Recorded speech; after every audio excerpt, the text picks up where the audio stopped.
He was 22 when he made Aag. What did you feel about the film? How old were you? When Raji made Aag, he was 22. I was 15. I was in school, my pre-metric days. And for us, the making of Aag was like one big picnic. Whenever we were off school, we go on his sets, the free food, free lunches, free dinners. And because in those days they used to shoot at nights, they used to shoot at daytime too. And for us it was one big holiday. It didn't quite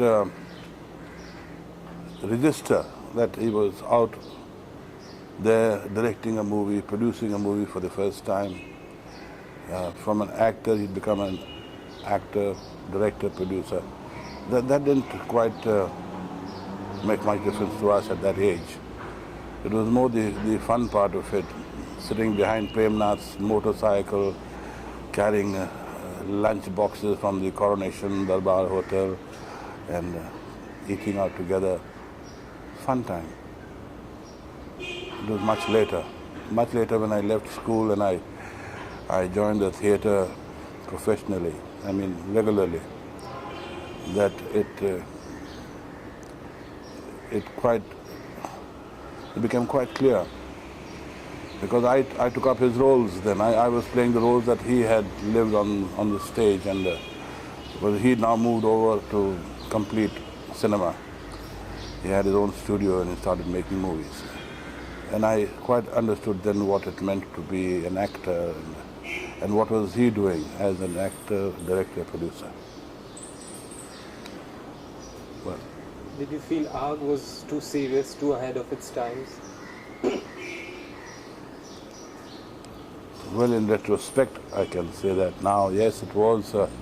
At that time, you only thought that, oh, well, it was his first movie and it didn't fare quite so well at the box office. So it's all right. There are more movies to be made and probably he'll come up with something better. But what we didn't quite understand then was, as we do understand now, is that it was a movie not only quite serious, but it implied a lot of things which were in his life very important.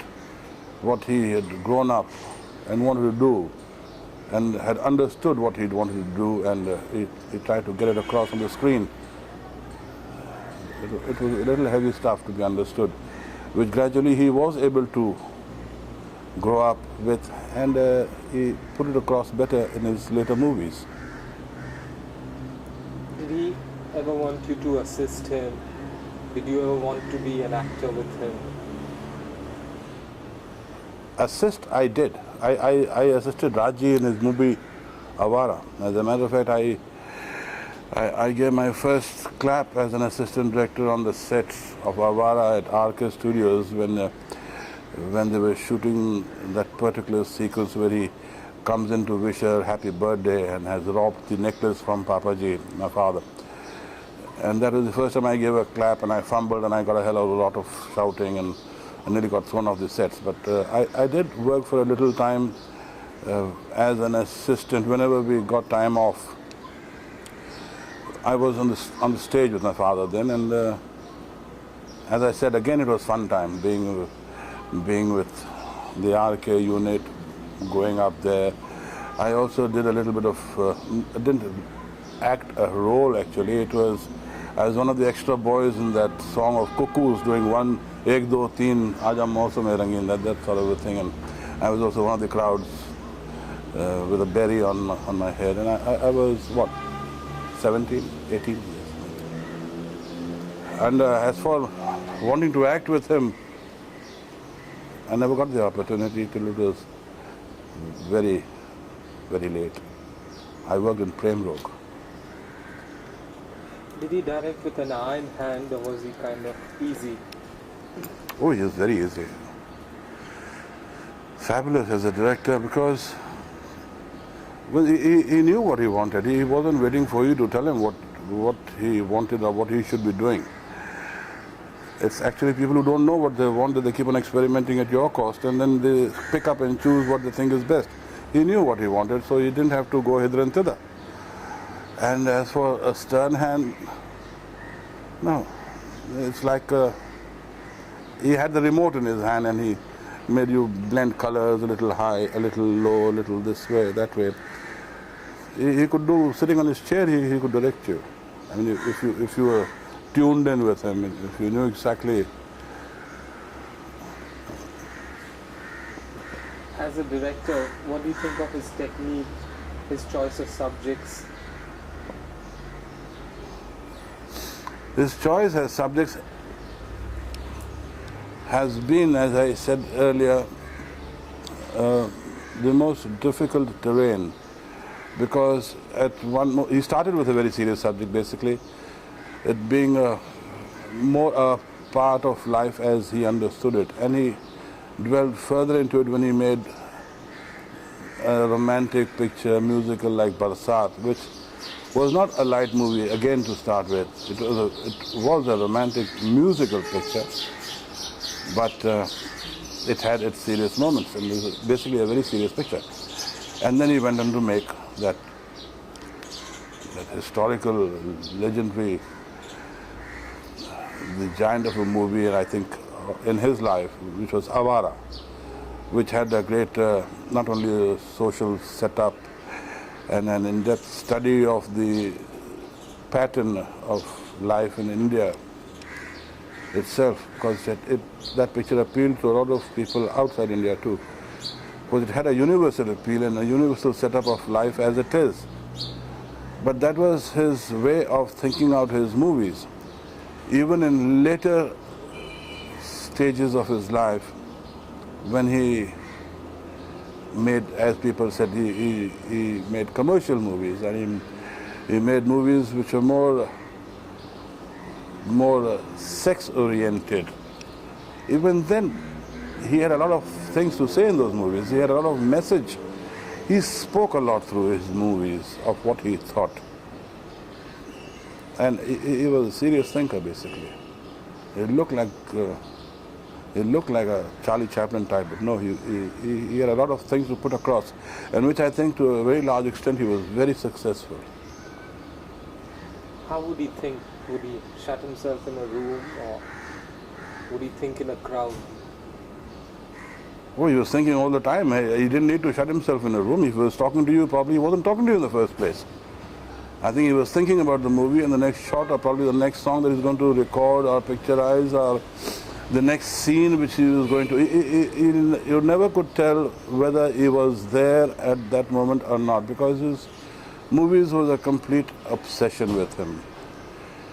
Raji, he slept with his movies, he ate his movies, he drank his movies, I don't know. I don't think I've ever seen him do anything else except playing a little bit of volleyball. That time too, I think he was probably editing in his mind while he was hitting the ball. That's the only game I saw him playing in Arcade in the earlier days.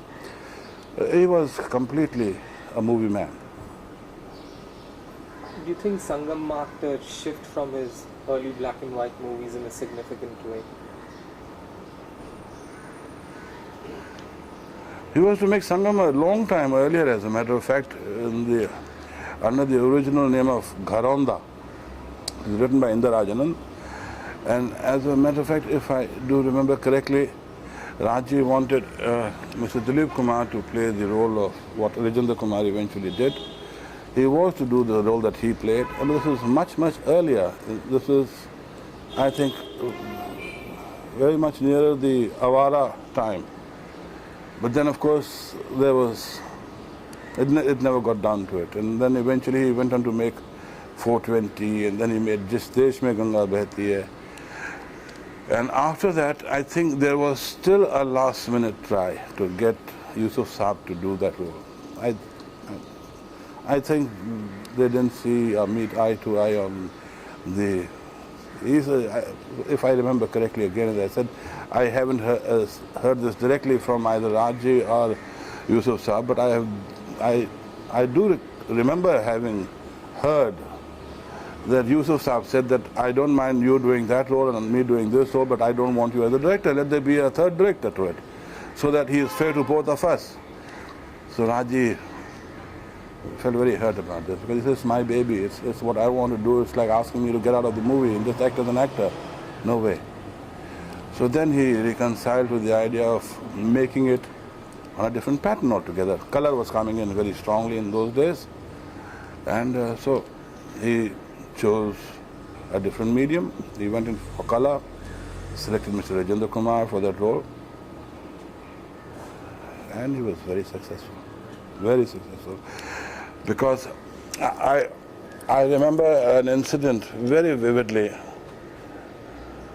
when I first saw some rushes of the movie after he'd come back from Europe. The screenplay read, and then Gopal leaves with his wife, Sundar leaves with his wife for Europe on their honeymoon. And the screenplay read, and then they come back from their honeymoon. That's all that it said about their trip to Europe. What that man created in Europe is out of this world. It's not in the script. It was in his mind. Only he knew what he was going to do there.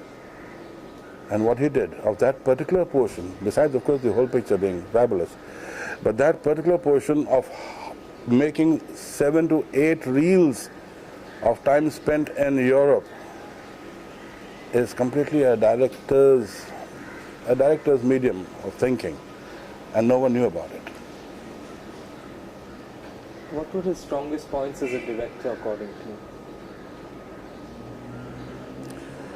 His strongest points as a director, he was a complete director. He was a complete movie man. I mean, even a complete man may have some weaknesses here or there, but a complete man is a complete man, and he's a complete movie man, basically. As I said earlier, he lived for his movies. He didn't think on any other sphere, any other platform. It wasn't politics. It wasn't businessman. He was a bad businessman, basically. He made very successful movies and he lost a lot of money. I don't know. I don't understand how. And yet it never bothered him. He lost on his first picture called Aag. And he went on to make Barsat, which is a big blockbuster. And he never made any money out of it either. And he went on to make Avara. Again, a very big hit. So business is not his strong point, but movies was what he lived for, and as I said earlier, it was his complete obsession. I don't see any weakness. Probably his greatest weakness was being completely in love with the cinema. How do you think he had the knack of picking the right girl for the right role, or discovering these amazing actresses like Dimple Kapadia? I don't know, probably some God. It's a gift. You're gifted for certain things. It's a natural talent. I don't know, he probably had this knack for it. And because,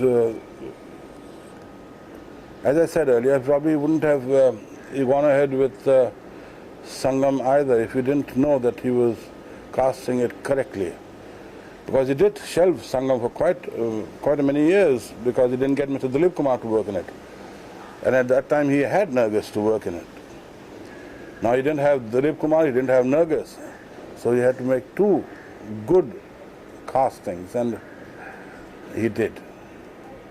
So that is his own knack, his experience.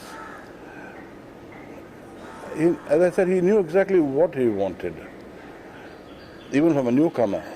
With girls like Dimple, for that matter Mandakini, his own sons, Rishi, then Rajiv.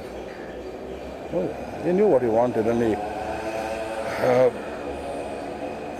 you'll be surprised how some of the people who worked with him and have been very successful in his movies have not fared quite so well in movies outside. So it goes to show in a very large way as to how dedicated he was to people who were working with him and how he sort of put them straight.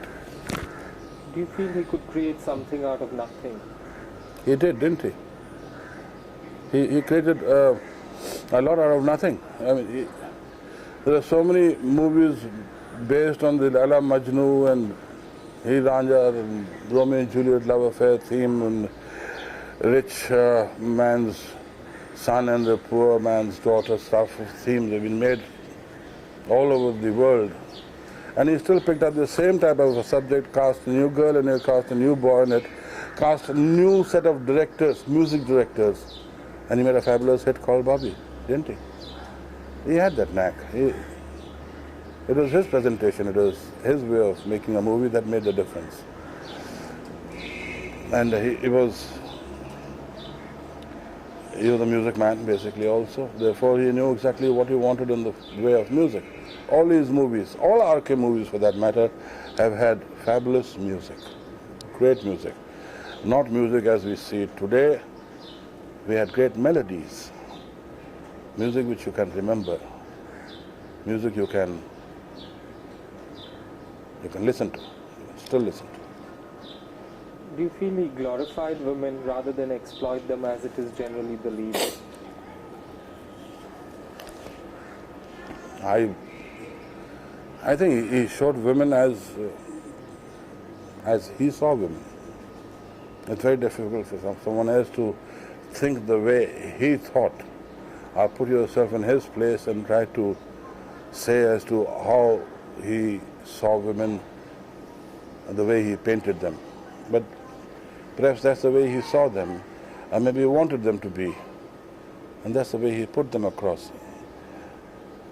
I mean, he always showed them in a very beautiful light, very beautiful colors, and that's how women should be, I suppose. Which, according to you, is his most accomplished work? I think Mera Naam Joker is his finest piece of work.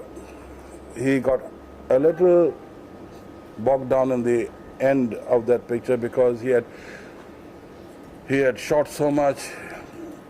He was running into difficulties with timings. Then he tried to adhere to a set pattern of movie shows as we have in India, like you have 3 shows, so you can cut it down to 2 shows. So he tried to cut down the picture and set it for 2 shows at least. That ruins business basically. So he couldn't handle that part of it. Otherwise, I personally think that technically, and especially the first chapter of that picture, is something that can go down in the archives of any motion picture industry, of any part of this world, as one of the finest pieces of art. Thank you. Okay.